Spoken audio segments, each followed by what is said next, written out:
Di era digital saat ini, media sosial menjadi hal yang erat dengan kehidupan sehari-hari. Bukan hanya sekedar berbagi cerita, berbagi informasi, dan juga memberikan hiburan. Tetapi media sosial juga bisa membentuk jati diri kita sebagai seorang pribadi di sosial media. Namun di balik itu semua banyak sekali hal-hal yang ternyata menjadi pahit getir yang hadir dalam berinteraksi dalam media sosial. Untuk itu pemirsa, bersama saya Azifa Zahrianis, hari ini kita kembali lagi di Selaras Jiwa membahas topik menarik yakni pahit getir bermedia sosial. Dan tentu saja untuk membahas hal ini kita akan menghadirkan narasumber dan tentunya psikolog yang bisa memberikan pencerahan terhadap kita dan juga menguatkan kita ketika kita mengalami hal pahit getir tersebut. Dan ini dia Selaras Jiwa selengkapnya.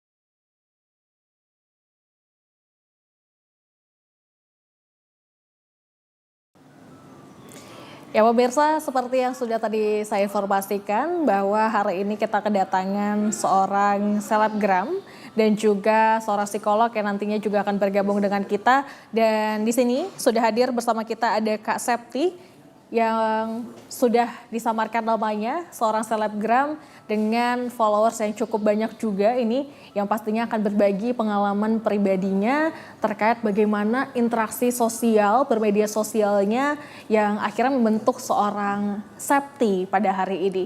Baik, langsung saja hari ini kita sudah hadir. Kak Septi, apa kabar?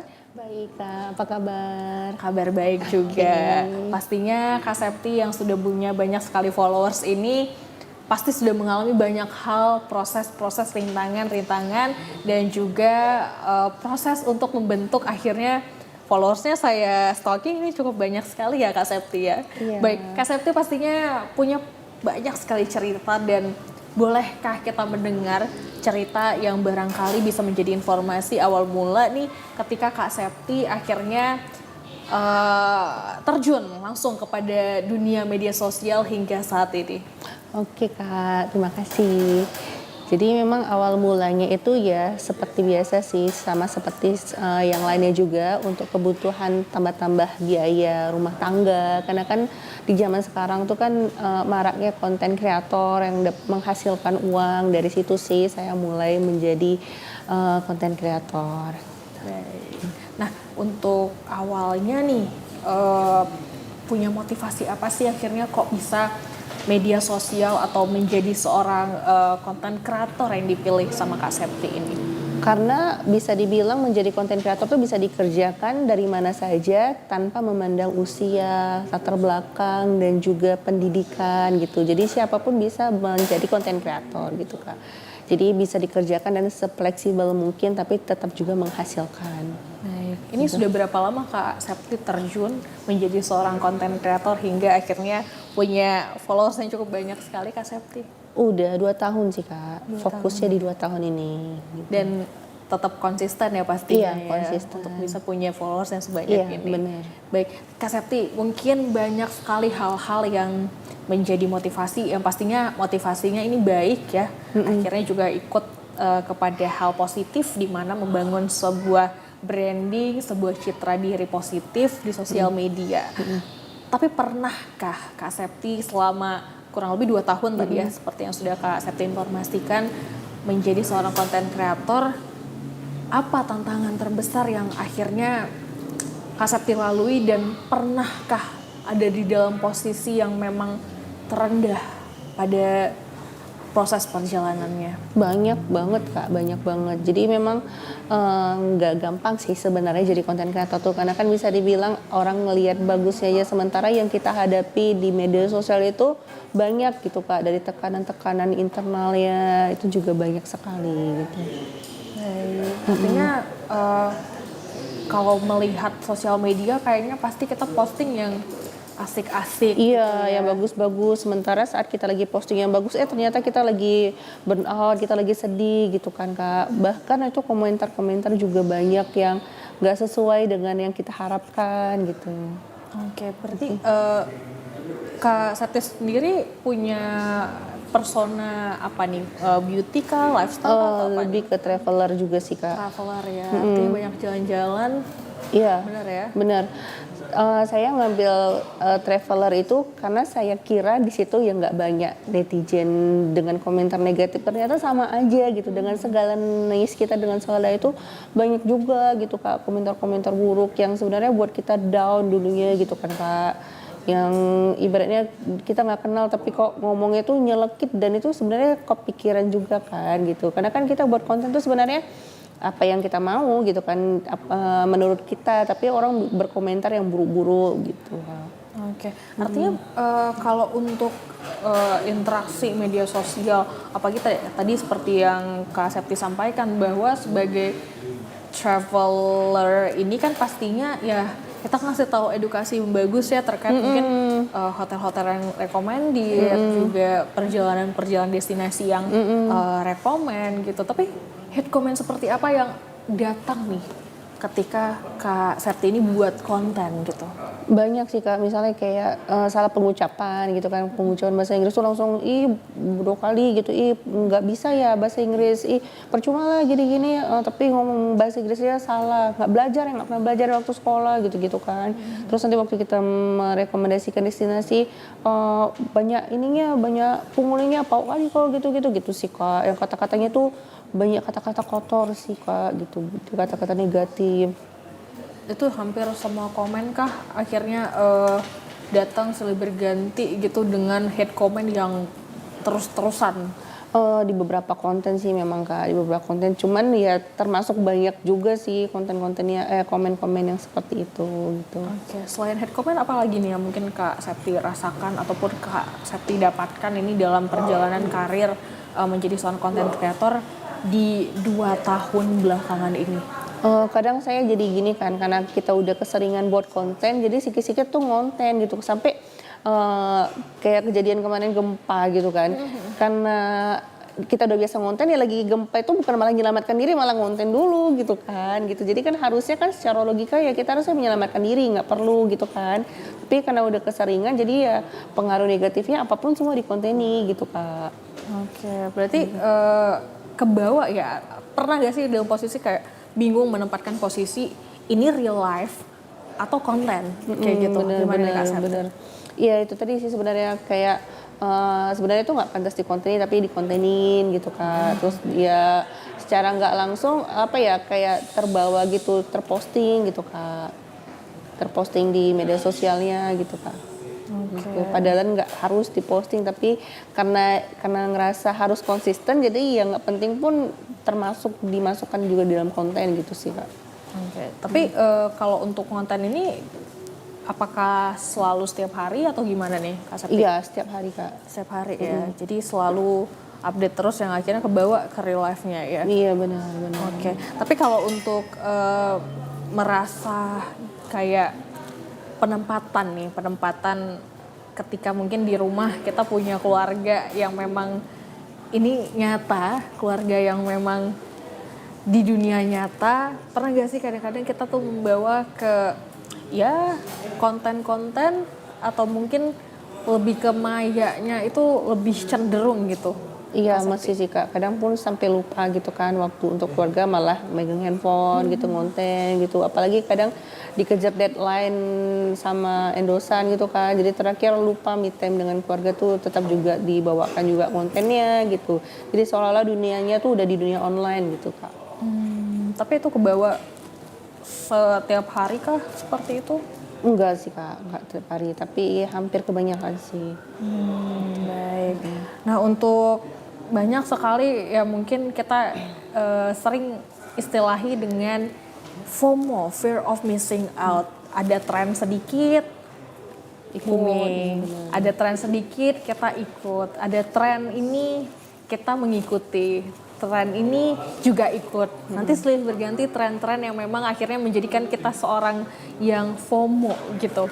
Gimana? Kak Septi juga merasakan seperti itu? Iya, merasakan. Jadi kadang kan kayak ada konten yang gayung lupe itu kan lagi musim tuh kan kemarin gayung lupe, terikut-ikut buat konten, malah netizen mengait-kaitkan dengan keluarga kita gitu kan Kak, gitu. Dan komen-komennya itu mengaitkan dengan keluarga kita. Padahal kan kita hanya mengikutkan FOMO aja gitu Kak.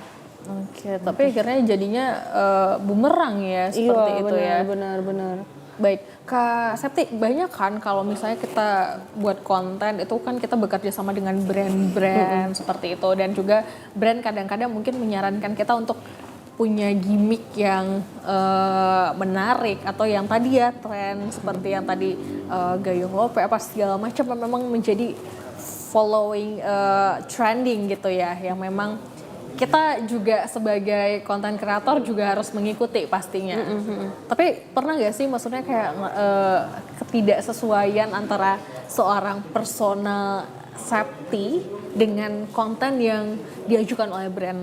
Pernah Kak, misalnya kayak disuruh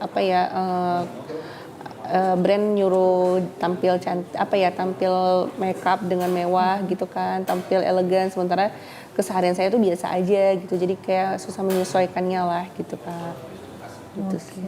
Jadi Kak Septi untuk secara personal nih berapa persen sih hal yang berbeda antara seorang Septi dan juga real life seorangnya Septi gitu? Kalau berapa persennya nggak bisa dikursikan Kak kalau di aku, cuman aku ngerasa kadang kan sebenarnya aku tuh lebih suka tuh nyamannya tuh nggak makeup gitu kan, sementara kan cenderung konten kreator tuh dibilang tuh harus makeup gitu kan, kadang bahkan ada yang nggak secantik dengan aslinya gitu kan, jadi kita malah mikir kan, terkadang kan takut juga sih dengan komen-komen seperti itu kan, nggak secantik dengan aslinya, kadang-kadang mengganggu jiwa juga kan gitu kan, jadi mau nggak mau kita harus tetap tampil rapi, tetap tampil cantik gitu kan untuk keluar gitu. Seharusnya kan lebih nyaman apa adanya gitu kan Kak. Cuman karena ya itu tadi, karena komen-komen tadi itu mengganggu juga, jadi akhirnya kita tampil sesuai yang dikomen sama netizen gitu. Oke, nah berbicara terkait dengan hate comment, ini pastinya banyak sekali hal-hal yang memang menjadi pukulan bagi kita ya, ketika mungkin ada orang-orang yang memberikan komentar negatif padahal kita sudah berusaha semaksimal mungkin. Lantas seperti apa? Apakah ada solusi-solusi yang bisa diberikan? Tentunya ini akan kita hadirkan jawaban dari seorang psikolog yang kita sudah hadirkan di TVRI Sumatera Utara. Kita perkenalkan psikolog kita Bapak Dr. Sunarto MPSI. Dan ini dia. Pak Sunarto, apa kabar? Baik. Sehat Bapak? Sehat ya pastinya Pak. Baik. Tadi Pak Sunarto kita sudah berbincang dengan Kak Septi ini terkait dengan kehidupannya sebagai seorang selebgram dengan followers yang cukup banyak sekali. Dan ternyata dalam proses perjalanannya bukan hanya memberikan informasi, bukan hanya membentuk citra diri, bukan hanya juga untuk memberikan edukasi kepada followersnya, tapi ternyata bahkan ada hal-hal yang terjadi dalam prosesnya yang akhirnya menyebabkan seorang Septi akhirnya ya bisa dikatakan tidak percaya diri dan juga mengalami hal-hal yang mungkin membebani pikirannya. Salah satunya tadi mungkin hate comment ya Kak Septi ya, dan juga ada hal-hal di mana ketika Kak Septi berada di dunia nyata seperti seakan ada di dunia maya. Baik, sebagai seorang psikolog Pak Sunarto pastinya kita ingin tahu ya secara umum sebenarnya bagaimana sih untuk melihat peran media sosial dalam kehidupan masyarakat saat ini menurut sudut pandang dari seorang psikolog. Pak Sunarto, silakan. Baik, terima kasih. Kalau kita mencermati tentang berkegiatan di media sosial, tentu saja itu sebuah cara, sebuah metode untuk menyampaikan gagasan, ide, kreativitas, atau hal-hal yang berkaitan dengan aplikasi kehidupan sehari-hari. Jadi tujuannya memang sangat baik ya, tujuannya untuk mengedukasi dan lain-lain lah gitu. Namun di dalam kenyataannya, di dalam proses kehidupan ini kan ada suka dan tidak suka. Betul. Dan suka dan tidak suka, enak dan tidak enak, itu udah memang bagian dari kehidupan real. Nah di dalam bermedia sosial, banyak juga orang yang tugasnya itu memang mencari peluang dengan nempel pada orang lain yang sudah famous, yang sudah terkenal. itu yang dikenal dengan misalnya apakah ada pansos atau influencer gitu. Jadi tugasnya dia ngurusin orang itu. Dia bukan siapa-siapa, tapi begitu ada tokoh yang sedang populer, yang bisa mengangkat dirinya, dia ngurusin dengan berbagai taktik dan cara meskipun itu kadang-kadang tidak tidak etis gitu. Tapi justru dalam dunia medsos itu dianggap sah-sah saja karena cara dia meng-up dirinya dengan cara haters, dengan cara bad comment dan lain-lain. Dia nggak menyadari bahwa efek ini pada penulis yang sebelumnya itu akan berimpact kepada ketidaknyamanan, merasa self confidence-nya hilang, merasa tidak berharga, merasa kurang nyaman dengan komen-komen yang lain. Tapi itu sudah kondisi hal yang biasa dalam bermedia sosial karena di situ ruangnya adalah platform bebas. Tidak ada batasan kecuali kalau misalnya melanggar syarat kan bisa dipakai delik pidana dan lain-lain misalnya. ITE ya Pak maksudnya ya Pak. Tapi sekarang itu juga bisa dikategorikan menjadi hal-hal yang apakah pencemaran nama baik berbasis dengan syarat kan dan lain-lain itu bisa didelikkan ke pidana. Tapi kalau secara nyata bahwa bagi konten kreator yang penggiat media sosial ya macam-macam apanya yang akan dirasakannya kan ini kan udah kayak bekerja ya bermedia sosial itu adalah dengan bekerja sebenarnya menggunakan ide kreativitas yang menimbulkan banyak followers. Nah followers itu kan nanti ujung-ujungnya kita mendapat sense gitu ya. Betul. Sehingga kalau kita kembalikan ke dalam kenyataannya bahwa tidak sedikit dari efek kita bekerja itu banyak yang tidak suka, banyak yang sirik, banyak yang numpang populer dan lain sebagainya. Sehingga itu hal yang lumrah. Tinggal kitanya aja mungkin sebagai konten kreator yang harus menyadari bahwa kalau takut ombak, ya jangan bermain di tepi pantai. Karena memang kondisi itu kondisi yang zona bebas, yang tidak ada aturan sama sekali kecuali batasan-batasan nilai morality yang ditanamkan oleh kita sebagai konten kreator atau selanjutnya kan gitu. Baik, dan tentunya banyak sekali hal-hal yang pastinya menjadi resiko nih Pak, terkait dengan resiko psikologis yang dialami oleh teman-teman yang mungkin masih belum cukup untuk siap bermedia sosial. Tapi nanti kita akan tanyakan kepada Pak Sunarto, psikolog kita. Setelah ini pemirsa tetaplah bersama kami dalam Selaras Jiwa.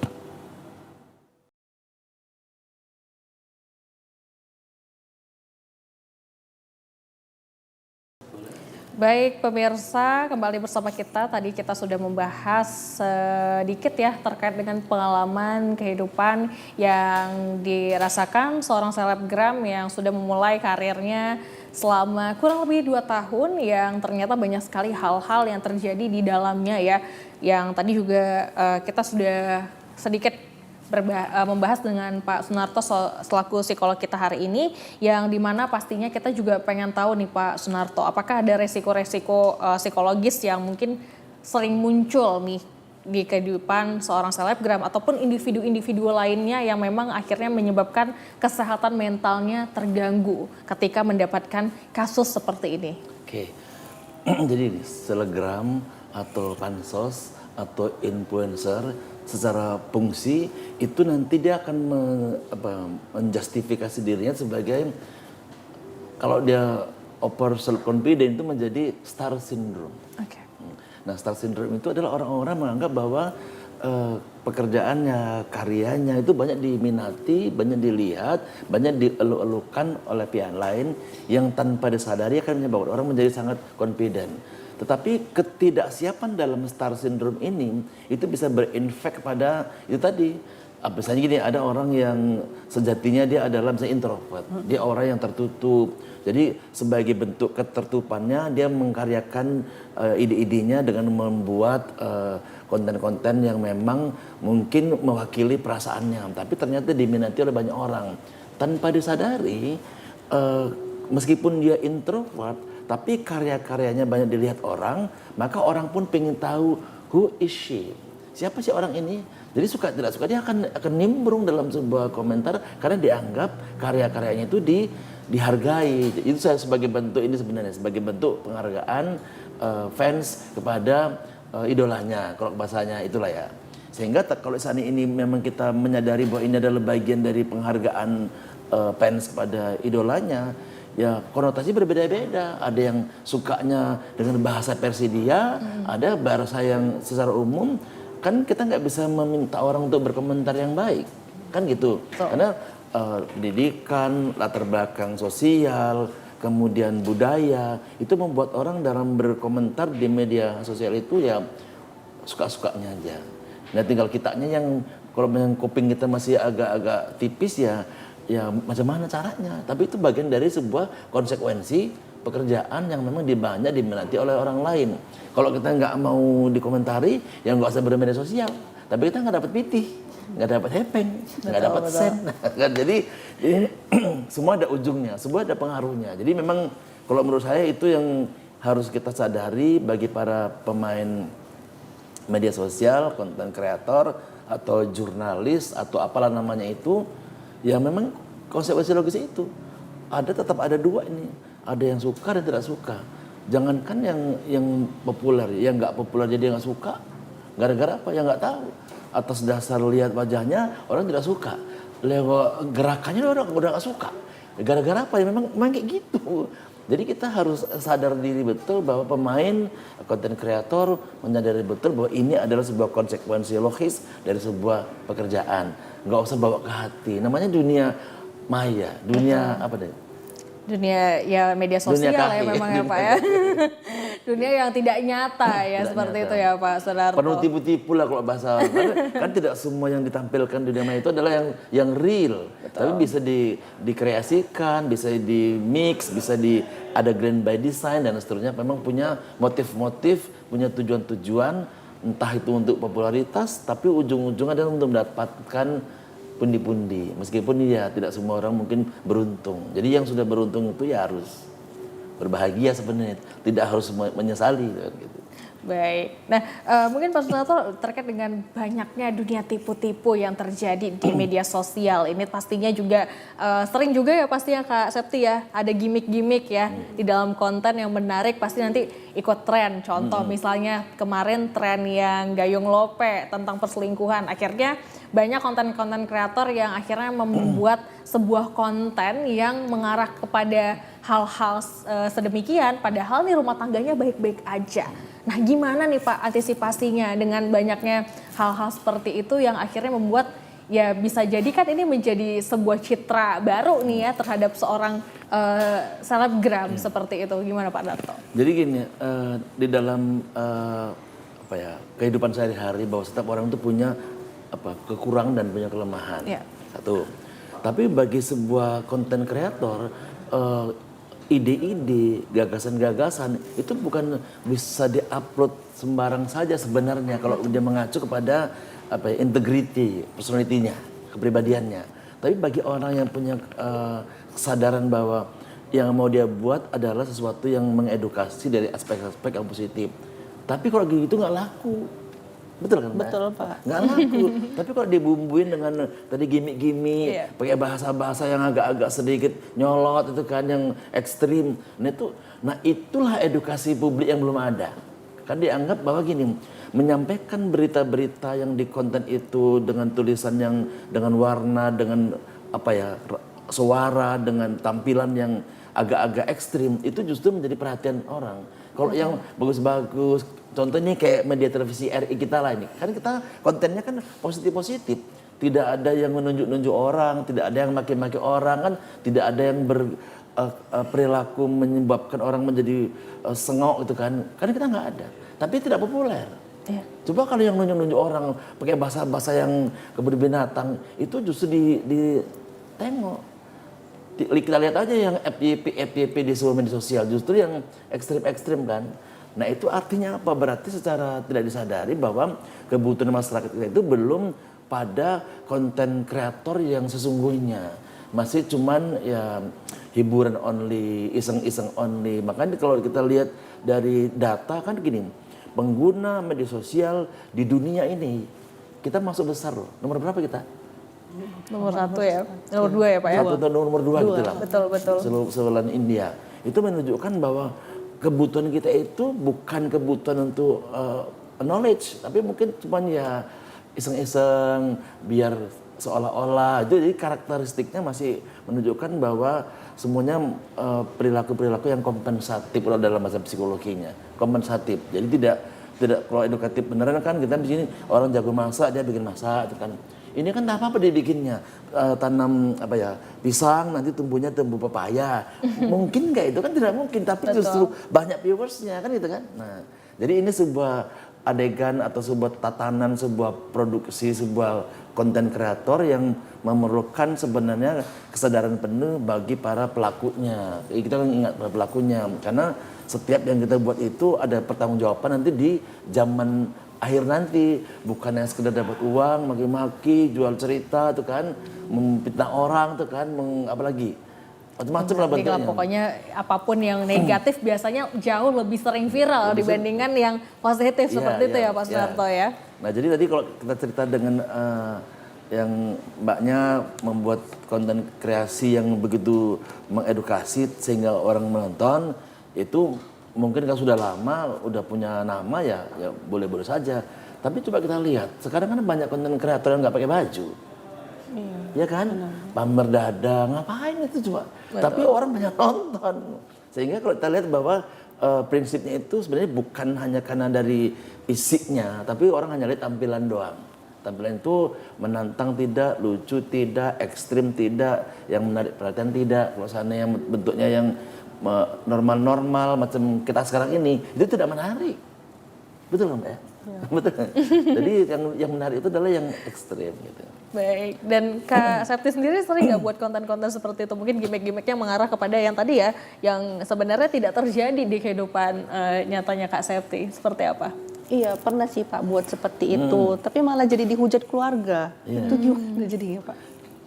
Nah jadi gini, kalau dalam dunia nyata, kan orang dalam menampilkan dirinya itu kan sesuai. Tapi dalam dunia acting kan gitu, kan ada skenario, ada yang mau dituju ini, misalnya gini, dia pura-pura sakit kan, misalnya ada konten dia makan sama pasangannya, terus pasangannya cuci tangan di di tempat makan pasangannya, itu kan tidak lucu sebenarnya kan, ketidakpantesan, tapi itu justru diekspos dan banyak yang nonton, meskipun nanti akan memancing komentar-komentar negatif. Tapi komentar negatif itu sama si selebgram itu gini, konten itu komen itu nggak diharapkan yang positif, pokoknya komen aja gitu ya. Makin banyak komennya, makin banyaklah pendapatannya. Sehingga cara-cara yang dipakai itu ya ekstrim, bola belum main, dia udah bilang menang duluan gitu kan. Padahal itu belum main. Sehingga nanti komennya nanti negatif, banyak. Tapi itulah dianggap bahwa jumlah komen itu meskipun positif atau negatif menyebabkan bahwa sang konten kreator itu berhasil memancing emosi viewers untuk bisa berkomen di postingannya itu gitu sebenarnya. Larinya ke situ tujuannya, bukan konten yang edukatif, bukan. Yang penting banyak yang nonton gitu. Baik, dan itu memang menjadi hal yang sering terjadi ya mungkin di dunia selebgram seperti itu ya Kak Septi.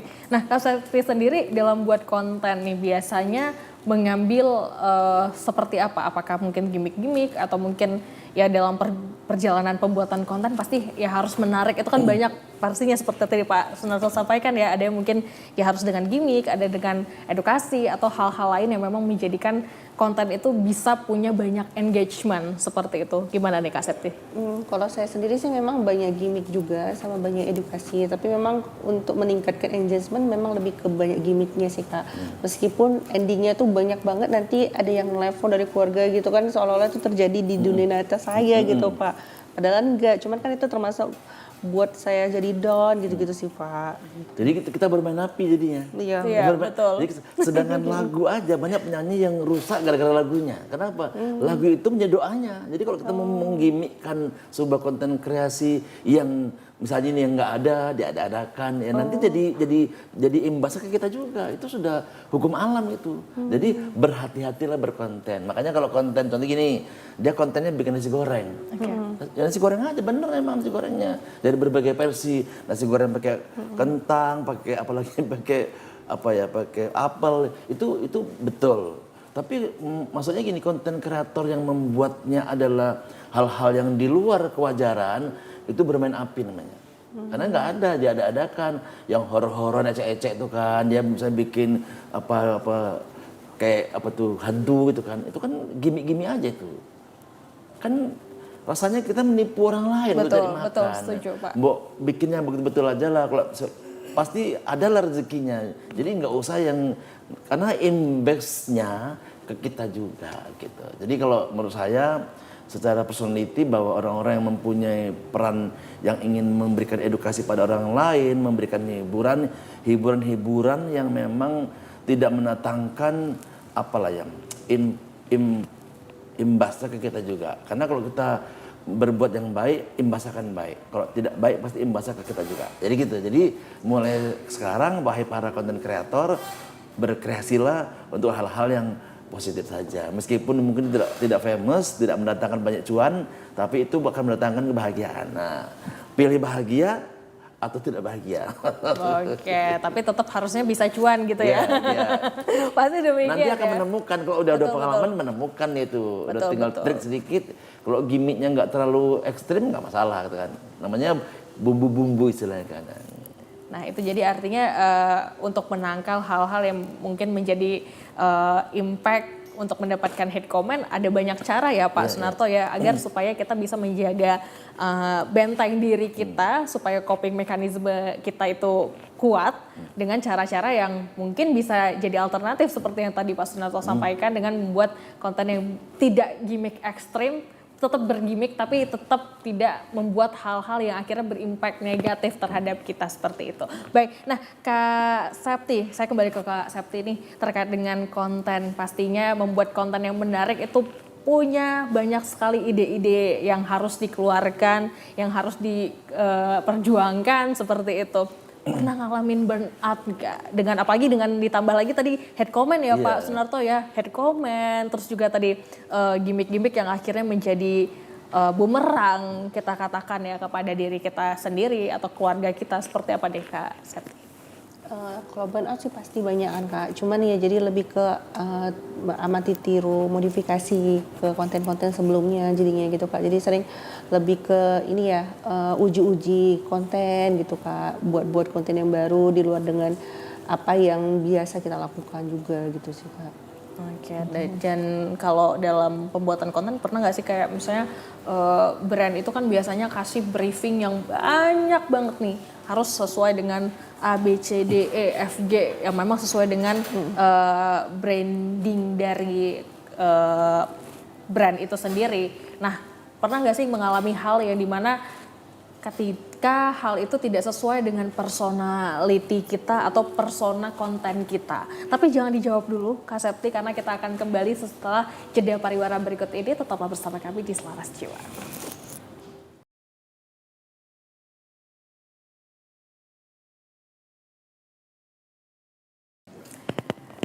Ya baik, tadi kita sudah membahas dengan topik menarik pahit ketir bermedia sosial dan kita akan lanjutkan kembali. Tadi sempat terputus pembicaraan kita dengan Kak Septi ya, di mana sebagai seorang konten kreator pastinya kita punya kerjasama dengan brand yang dimana brand itu punya hal-hal yang memang kita harus ikuti brief-briefnya. Tapi kadang-kadang mungkin ada hal di mana satu prosedur yang tidak sesuai dengan apa yang menjadi persona kita atau personality kita bahkan. Seperti apa Kak Septi selama ini? Jadi selama ini karena dari brand berharap cuan ya kan Kak, tetap dilakukan juga walaupun nggak sesuai dengan personality. Jadi tetap dilakukan briefnya, dibuat sedemikian rupa semau brand.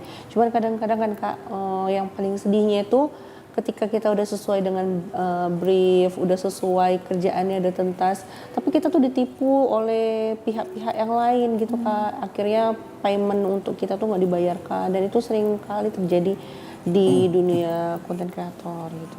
Oke, tapi Kak untuk kerjasama gitu ya, kerjasama di awal, apakah tidak ada mungkin teken kontrak atau sebagainya gitu dengan pihak ketiga lah kita katakan, seperti apa? Itu buruknya di sini sih Kak. Kalau saya bilang pekerjaan yang buruknya itu tadi, karena kebanyakan tuh influencer tuh kan pakai pihak ketiga. dan nggak ada tanda tangan kontrak, ya udah disuruh kerja ini kerja aja, sementara kita nggak tahu tuh pembayarannya tuh kapan, tiba-tiba aja udah dicolong sama si manajemennya gitu. Dan itu sih yang paling pahit yang kita hadapi di dunia influencer ini, dimana teman-teman bahkan kita tuh udah kerja, udah ngulangi waktu, udah burn out, udah beli produk itu malah nggak diganti uangnya, nggak dibayarkan hasil kinerjanya, dan itu belum ada perlindungan hukumnya sepertinya Kak gitu. Oke. Dan ini apakah punya efek buruk ini Pak Sunarto terkait dengan hal seperti ini, di mana mungkin kita sudah berupaya maksimal gitu ya, tapi hak kita tidak dibayarkan dengan sesuai Kalau seperti gini, itu. kalau secara bisnis gitu ya, ini bisnis, ini kerjaan ini bisnis sebenarnya. Tapi si Mbak Septi dan tim dia harus punya punya konsep-konsep yang membuat kerjaannya itu aman, nyaman, dan dibayar. Udah pasti setiap konsep, setiap mau kerja pasti ada agreement dulu. Apa itu agreement? Adalah kesepakatan. Mau kerjanya apa, bayarannya bentuknya apa, durasinya berapa, dibayar berapa. Kita harus punya komitmen dulu. Kalau enggak jangan dikerjain. Nah, kerja ini kan kerja ide ini kan mahal sebenarnya. Betul. Kerjaan selebgram itu mahal sebenarnya, seperti dunia advertising itu mahal. Jadi bagi advertising itu kita akan ketemu sama pihak yang punya produk gitu kan, mau bikin apa, ada kesepakatan. Nah itu mungkin kejeliannya pihak selebgram itu yang harus ditingkatkan. Ada punya tim kreatif atau tim ahli yang membuat supaya konsep-konsep pekerjaan itu ada agreement dulu supaya kerjanya aman, nyaman, dan tidak dibayar. Kalau nggak ada DP-nya, jangan dikerjain. Ini kan kerja bukan main-main gitu. Untuk menghindari juga. Dan memang semakin tinggi profesionalitas seorang selebgram akan semakin lengkap timnya untuk punya hal-hal yang beginian untuk mengantisipasi yang disebutkan Mbak Septi tadi. Jadi apapun dia sebagai influencer atau sebagai pansos, udah pasti harus ada aturan mainnya. Kalau nggak ada aturan mainnya, kita nanti ya capek nggak dapat apa-apa gitu. Itu kira-kira. Baik, jadi akhirnya ya itu tadi memunculkan rasa di mana kita akhirnya capek sendiri, kecewa sendiri ya Pak ya. Padahal di situ sebagai kita yang gawe kerja ya kita harus jelas dulu nih konsepnya, harus nyetak dulu ini karena itu kan berimpact tadi kepada pekerjaan, ada tim nggak dibayar, ada utang, itu kan nggak boleh, namanya itu kerja. Dan kalau kita memandang ini sebuah pekerjaan, kita harus melakukannya secara profesional. Ada kontrak kerja, ada konsepnya, ada aturan mainnya, baru kita laksanakan. Jadi gitu ya, kedepannya pasti banyak kok orang yang anak-anak muda yang begitu kreatif, tapi dia kalau mau kerja ya mana dulu bentuknya, apa dulu konsepnya, sepakat dulu kita wani piro kan gitu, baru dibayar. Baik, terima kasih Pak Darto, dan kita kembali ke Kak Septi. Kak Septi, ini dalam membentuk konten pastinya kita harus punya gaya otentik yang memang menjadi ciri khas kita ya, tapi balik lagi mungkin tidak semua orang yang bisa menemukan ide-ide sesuai dengan apa yang mungkin kita pikirkan. Nah Kak Septi sendiri ini dalam perjalanan karirnya dengan hal-hal yang mungkin tadi banyak sekali hal-hal yang membuat burnout. Tapi pernah nggak sih merasa bahwa lelah, capek, dan pengen mengakhiri semua pekerjaan ini? Seperti apa? Banget sih Kak, kalau ditanya pengen mengakhiri ya pingin banget. Cuman kan bisa dibilang kan balik lagi udah capek bangunnya, udah capek ngerintisnya gitu kan. Tapi ketika kita berhenti gitu itu langsung mempengaruhi algoritma dari si konten kita tadi itu. Sempet sih saya kemarin tuh pernah sebulan atau 2 bulan tuh nggak buat konten, itu memang mempengaruhi karena di saat itu karena jujur kelihatannya aja sepele gitu kan. Cuman sebenarnya pekerjaan konten kreator ini banyak menguras pikiran, jiwa juga gitu kan, karena mikirin sesuai nggak ya konten yang kita buat sama orang, nanti bakal dikomentari gimana nggak ya. Sementara kan kontennya kan harus berbeda-beda terus kan, jadi kadang-kadang lelahnya itu lelah di pikiran sama lelah jiwa sih Kak kalau di aku gitu sih. Oke. Nah untuk memenuhi ekspektasi dari konten ini sendiri, pastinya juga kan kita akhirnya membuat hal-hal di mana tadi ya ada ketidaksesuaian ketika di dunia nyata kita melakukan A, Tapi ya seharusnya di dunia B kita tidak mengumbar hal itu. Nah lantas Kak Septi sendiri gimana? Apakah punya strategi-strategi khusus untuk bisa punya otentifikasi yang memang kuat tapi tidak membuat konten kakak itu menjadi jualan cerita pribadi seperti itu? Iya sih Kak, jadi memang nggak terlalu banyak sih konten-konten gimmick yang dibuat biar nggak merasa itu kamu gitu kan. Jadi memang harus disertai juga dengan ilmu, info gitu-gitu diseling-selingi juga Kak. Jadi biar orang nggak mengecapnya jual cerita, memang benar. Karena kan ketika ada gitu teman konten kreator saya yang dia tuh kebanyakan view-nya itu diisinya dengan jual cerita gitu. Terakhir dia mengkaburkan si personal brandnya dia tadi gitu. Dia jadi bingung, aku sebenarnya di mana kok jadi aku jual cerita gitu Kak. Akhirnya kehilangan arah. Gitu Kehilangan ya? arah, benar. Baik. Nah Pak Sunarto, apakah ada tanda-tanda nih ketika seseorang mulai terdampak terhadap secara mental khususnya ya Pak Sunarto ya, kita berbicara terkait kesehatan mental itu sendiri terhadap dunia media sosial ini, seperti apa? Jadi gini, kita banyak lihat ya, banyak selebgram muda Sumatera Utara itu yang keren sebenarnya. Betul. Saking dia bisa membuat brandnya itu kadang-kadang gini, dia ada beberapa contoh lah kita sebutkan, misalnya Mbak Betty gitu kan, itu termasuk ya, ada Mbak Betty, ada beberapa yang lain yang dia bisa membuat personal dirinya itu sedemikian kuat gitu ya, tapi itu kan dia nggak kerja sendiri, dia kerja tim. Jadi kalau memang mau jadi hebat, dia udah punya brand, dia harus punya tim. Tim itulah yang bertanggung jawab nanti mengolah konsep-konsep, menguji konsep-konsep itu kan. Ya kalau boleh memang harus tenaga ahlinya juga supaya ibaratnya konsepnya itu mengalir, tidak mendapat banyak hate dan segala macam. Mungkin kalau kita boleh lihat ya memang agak sedikit ekstrim lah, kayak misalnya kelompok Warintil lah ya. Iya betul. Warintil itu kan, itu sudah demikian rupa mereka mengkemas brand masing-masing, membuat personifikasi dirinya masing-masing sampai mungkin tidak bisa bedain antara konten dan kehidupan sehari-hari kan gitu. Itu saking menyatunya tadi. Jadi saya bilang bahwa orang-orang yang konten kreator itu adalah orang-orang hebat sebenarnya. Jiwa seninya itu luar biasa, jiwa jurnalisnya itu luar biasa. Cuman bagi yang tidak kuat dan punya star syndrome, ini berbahaya karena akan berbalik ke dia. Seperti misalnya kalau kita lihat bahwa konsep-konsep yang bentuknya horor, tekanan dan semacam itu nanti ujung-ujungnya makan ke dia sendiri. Jadi supaya tidak ke situ, ya harus punya tim lah, tempat bertanya, tempat berdiskusi. Jadi tidak sendiri, sehingga nanti kalau ada tayangan postingan yang di komen negatif oleh pihak lain, itu sudah diprediksi oleh tim sebelumnya. Jadi membuat para konten kreator itu menjadi tetap eksis meskipun badai ada. Gitu. Baik, nah untuk bisa nih mengontrol akhirnya punya kehidupan yang balance ya, bisa menempatkan posisi nih Pak Sunarto terhadap kehidupan pribadi dan juga online. Bagaimana sih mungkin hal yang harus dilakukan oleh selebgram atau influencer yang dalam hal ini mungkin kita di sini menjadi perwakilan ada Kak Septi ya, dengan influencer lainnya yang mungkin nonton di rumah, seperti apa deh Pak? Beratnya gini, tidak semua orang bisa menghadapi kondisi dirinya yang menganggap famous atau terkenal. Jadi star syndrome itu membuat orang itu larut dengan peran yang dibawakannya dalam kehidupan selebgram atau selebritis telegram gitu ya bentuknya.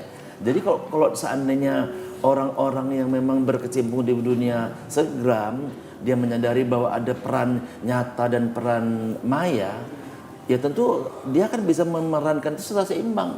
Kalau dia lebih banyak ke selebgramnya, lebih banyak berperan di dunia mayanya, nanti dunia maya seolah-olah dunia nyata. Atau dunia nyata seolah-olah dunia maya.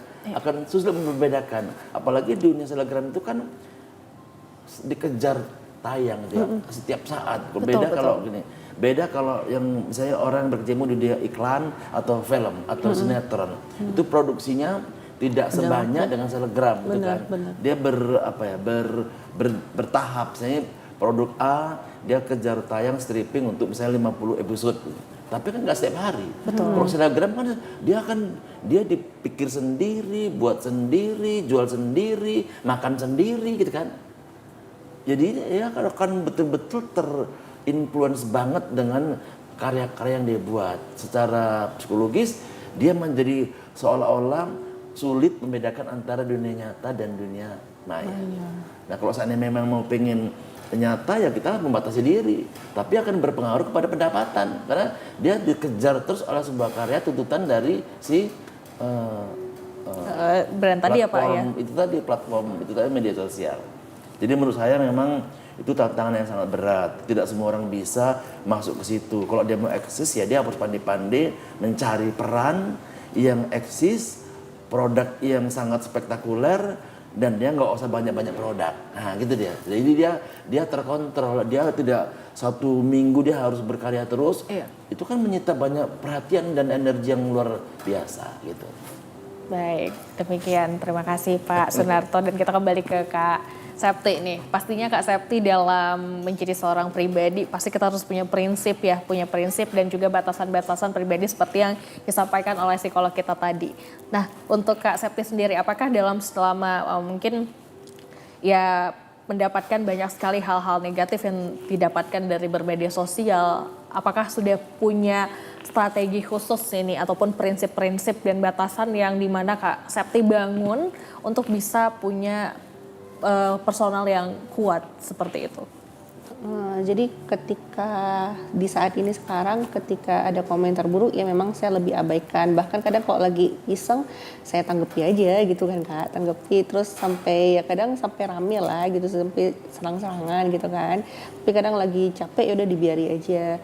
Jadi kalau di saya sih lebih ke balik lagi seperti yang dibilang Bapak Sunarto tadi, harus menyesuaikan antara dunia nyata dengan dunia maya gitu. Meskipun ya seperti yang bilang Bapak tadi, karena kalau influencer ini kan memang harus setiap hari tuh ya buat konten. Kadang kita harus bingung membedakan mana yang duluan harus dikerjakan, konten dulu kah atau dunia nyata gitu kan. Jadi memang harus lebih banyak sih meditasi juga sih yang diperlukan juga kan, diperlukan biar bisa menyesuaikan antara dunia nyata dengan dunia online. Oke, untuk meditasi sendiri apa nih yang sudah dilakukan oleh Kak Septi ini? Apakah ada mungkin kebiasaan-kebiasaan khusus yang memang bisa mengontrol ketenangan jiwanya ketika sudah burn out di dalam bermedia sosial? Paling saya sih jalan aja sih Kak, jalan olahraga ringan gitu aja sih, lebih ke situ aja. Jadi dengan aktivitas-aktivitas sehari-hari barangkali ya? Iya, aktivitas di outdoor. Karena kan kalau media sosial ini kan kita lebih banyak di indoor. Kalau geraknya tuh duduknya di situ aja kan. Kita kan butuh gerak di outdoor, itulah yang bisa mengurangi burnout kita tadi. Gitu. Oke, nah pastinya ini menjadi hal yang penting untuk bagaimana kita bisa memaknai hidup kita. Khususnya mungkin kehidupan sebagai seorang selebgram. Nah, Kak Septi sendiri, bagaimana nih memaknai kehidupan, memaknai pekerjaan yang memang saat ini memang sedang dilakukan dalam kehidupan sehari-hari Kak Septi?